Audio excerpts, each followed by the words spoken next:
ద్వాపరయుగే శేషాచలనామ కథ.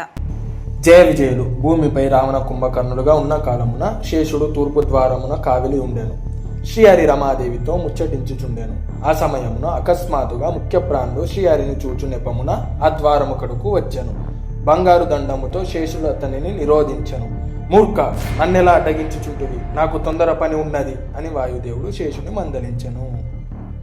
భగవంతుని పాన్పుగా ఉన్న నన్ను దాటిపోలేవు. అహంకారముచే జయ విజయులు నేడు మునుల శాపముచే రావణ కుంభకర్ణులుగా ఉన్నారు. అందుకే నిన్ను ద్వారపాలకుడుగా నియమించడం జరిగినది.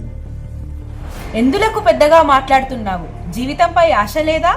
మనుషులు సూర్యగతిని ఎలాగైతే ఎరుగరో ఆ విధముగా నీ మాటలున్నాయి. బలములో గాని, వైరాగ్యములో గాని, విష్ణు భక్తిలో గాని నాకు సమానులే లేరు. సర్వదా పుత్రుని కన్నా అధికముగా అంతఃపురమున వాసము చేయు నన్ను లక్ష్మీనారాయణులు లోక కళ్యాణార్థము ద్వారపాలకునిగా నియమించిరి.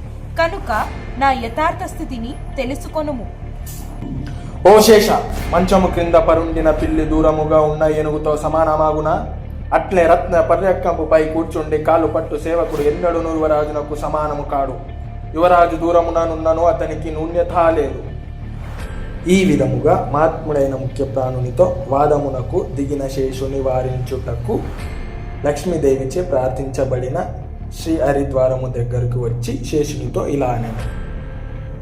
మలయాచల వాసి అయిన వాయువు ఎక్కువ గర్వముతో మీకు అత్యంత మాననీయుడైన నన్ను అనరాని మాటలు అనుచున్నాడు అని శేషుడు శ్రీహరితో పలుకగా, అదే సమయంలో పురాణ పురుషుడు వేదగోచరుడు అగు శ్రీహరిని చూసి సంతుష్టుడైన వాయుదేవుడు సాక్షాంగ నమస్కారములు చేసి అతిభక్తితో శ్రీహరి పాదపద్మములను చూచుచూ నిలబడిన వాయుమూర్తితో శ్రీహరి ఇట్లు పలుకుచున్నారు.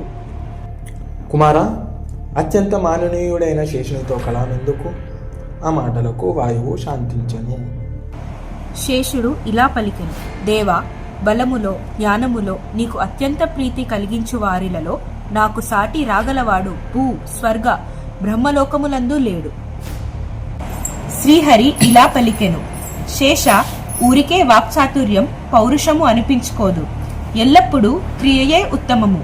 మీ బలమును దేవేంద్రాద్రులు పరీక్షిస్తారు. మేరుపర్వత పుత్రుడైన ఆనందాద్రిని నీ శరీరమే త్రాడుగా చేసి బలముగా చుట్టుకొని ఉండుము. ఇది విని శేషుడు తన శరీరముతో విషాగ్ని పర్వతమును గట్టిగా చుట్టి దరిదాపులకు ఎవ్వరినీ రానివ్వకుండా ఉండెను. వాసుదేవుని ఆజ్ఞను పాలించి దేవతలందరూ సాక్షులుగా నిలిచిరి. అత్యంత వేగము కలిగిన వాయుదేవుడు శ్రీహరి అంతర్యము తెలిసిన వాడుగాన శేషునితో కూడా ఆ పర్వతమును తన చిటికన వేలు స్పర్శ చేతనే దక్షిణాభిముఖముగా 500 లక్షల దూరము విసిరివేచెను. వాయుదేవుని బలమునకు ఆశ్చర్యపడిన మీరు వాయుమూర్తిని వేడుకొని, హే స్వామి, రక్షింపుము రక్షింపుము, నా పుత్రుడు బాలుడు, నీవేమో మహాబలుడము అని అనుచుండనంతలోనే వాయువు ఆనందాద్రి అను పర్వతము శేషునితో కూడి స్వర్ణముఖి నది ఉత్తరము వైపు స్థాపించెను.